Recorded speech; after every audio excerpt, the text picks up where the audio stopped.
Suppose you have built a tower 300 kilometers high.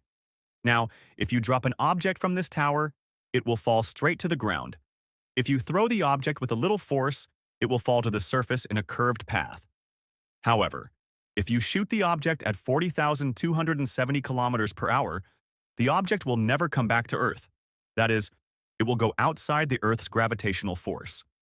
But again, if you could throw the object at 28,000 kilometers per hour, the object would want to come back on a curved path to Earth. In this case, the curved path of the object and the curvature of the Earth will be the same.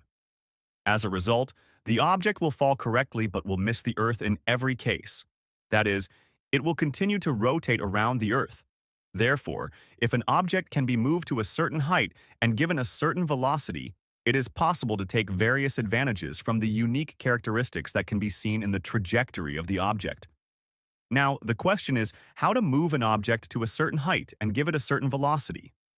That's when you need to understand rocket science.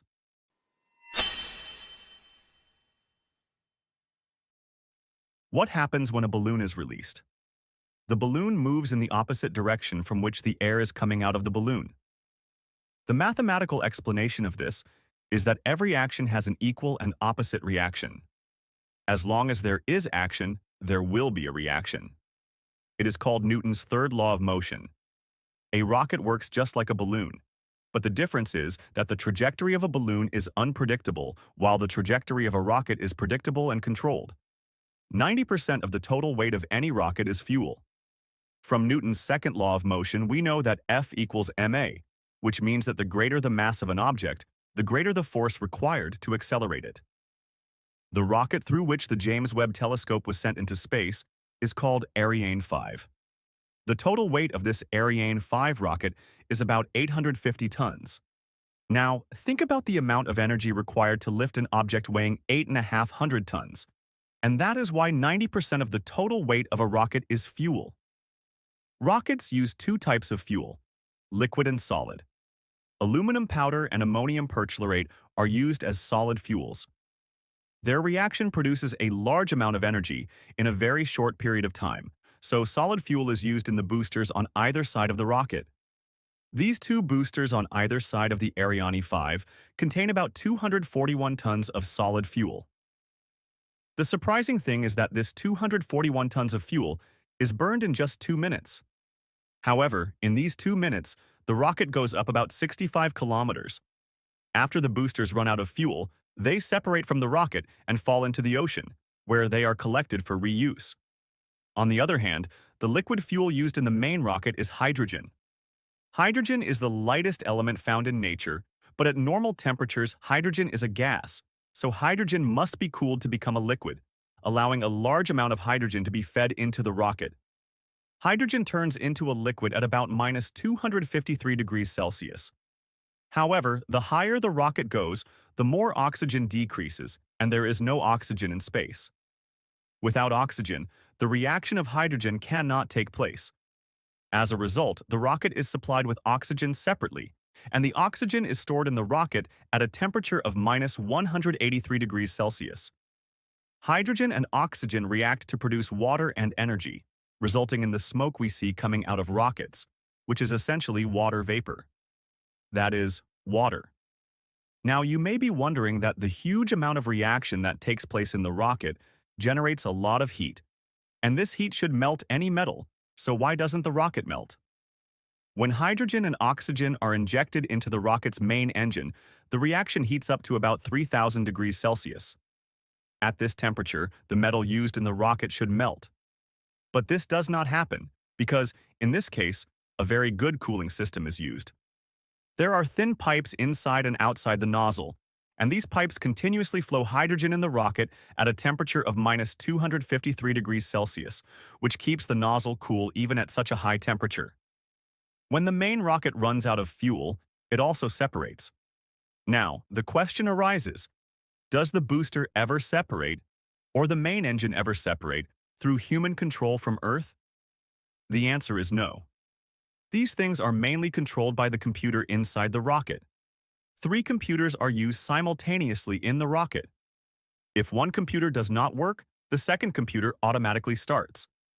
If for some reason the second computer also fails, the third computer is kept as a precaution. All these computers are not very powerful. They are just as powerful as our smartphones. These computers are placed above the fuel and on top of the objects that are being sent into space. After the booster and main engine separate, an engine attached to the object helps the remaining part reach the specified destination. Now, the most important question is how the rocket maintains balance while climbing. The answer is similar to balancing a bat with your arms facing different directions according to the center of mass. In rockets, this is done by the nozzle. The nozzle can face in different directions, thus maintaining the balance of the rocket. Many of you may have heard of space shuttles. These space shuttles were made so they could go to space, complete specific tasks, and return to Earth again. This complex achievement was made possible by NASA. NASA completed 135 missions with the space shuttle over 30 years, with the last mission in 2011. Like other rockets, space shuttles use solid fuel in the two side boosters, and the orange tank in the middle holds liquid fuel. This part of the space shuttle carries various objects into space. The Hubble Space Telescope was carried into space by this space shuttle. The electricity required for the space shuttle's inner workings is generated by the reaction of hydrogen and oxygen. The water produced from this reaction is used by astronauts as drinking water. Additionally, the space shuttle also stores the fuel needed for the return journey to Earth. This is a rough summary of how a rocket works. However, many things need to be maintained at the launch pad when launching a rocket. A rocket launch pad is designed with various considerations in mind. When the rocket engine starts, a large amount of water vapor is generated. This large amount of vapor is immediately removed from the launch pad. The launch pad is designed in such a way that the initial water vapor is immediately released, ensuring the rocket's safety. A rocket launch generates incredible sound energy, which can be felt from 5 to 6 kilometers away. This immense sound energy is reflected on the floor and can cause serious damage to the rocket. Therefore, it is essential to minimize this sound energy. Water plays a key role in this, as water bubbles act as effective sound cancelers. Just before launching a rocket, a large amount of water is thrown onto the launch pad. This water forms a large number of bubbles that float around the launch pad. These bubbles convert the sound energy generated by the rocket launch into heat energy, protecting the rocket from the harmful effects of sound. A similar technique is used by submarines to avoid detection by sound. Any rocket launch pad is generally built near the equator. If you examine this closely, you will realize that the Earth's rotational speed is lowest at the poles and highest at the equator. Any object on the equator accelerates to 1,650 kilometers per hour. Launching a rocket from the equator maximizes the Earth's rotational advantage, reducing fuel consumption, a critical factor. You may also notice that after launch, rockets do not always go straight up. After some time, they tilt along the Earth's rotation. This tilt helps a rocket enter orbit more efficiently, taking full advantage of the Earth's rotation. Since a rocket's fuel continuously depletes, its weight decreases, and its velocity increases. This mechanism enables rockets to propel satellites to the desired speed. The basics of rocket engineering have been discussed so far, but there are hundreds of other details behind a successful rocket launch, all requiring perfect precision. In reality, a rocket's mechanism is a massive engineering feat. Now, let's talk briefly about orbital mechanics. The acceleration of any satellite, natural or artificial, in a certain orbit, or how long it will orbit the Earth, is purely mathematical. The law of satellite velocity and the law of orbital period apply here. Note that the mass of the satellite does not matter in either case. Whether a satellite's mass is large or small, these formulas remain unaffected.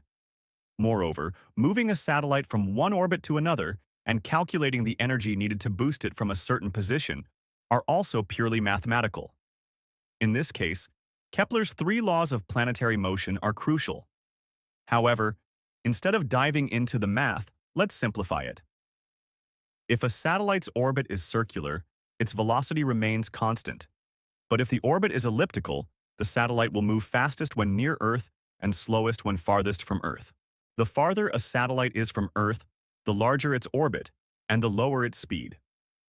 Now consider that if a satellite is orbiting the Earth in a circular path, the engine must first be boosted up from any position to take the satellite into an upper orbit. That is, the speed should be increased.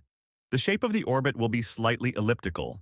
Then, the speed should be turned off, and one must wait until the highest point of the new elliptical orbit. After reaching the highest point, the orbit needs to be boosted up again to circle it, and that's basically how a satellite can move from a lower orbit to an upper orbit. Again, the same thing must be maintained while coming from the upper orbit to the lower orbit. But in this case, a boost down is done instead of a boost up. That is, the speed must be reduced at a certain point.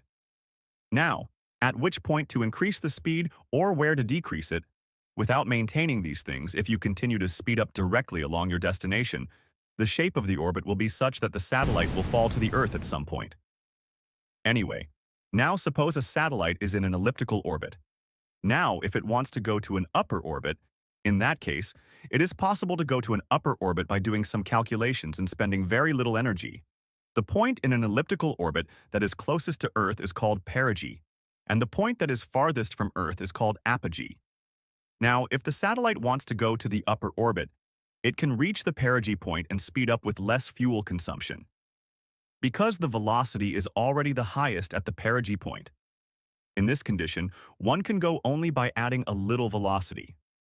These calculations are done only in the case of satellites, but in any space mission, whether it's on the Moon, Mars, or any other space mission, these orbit calculations have to be done. Anyway, now I ask a question. If the speed of our natural satellite, i.e. the Moon, is completely zero or somehow zeroed out, what will happen? The answer is that the Moon will hit the Earth directly because the Moon's lack of momentum means it cannot maintain its orbit. As a result, the object on which the force of gravity is greatest will fall on it. We are constantly sending satellites into space, making our lives and communication technology easier, but it has a dangerous side, and that is space debris. If you want a video about space debris, give this video 1,000 likes. Thank you.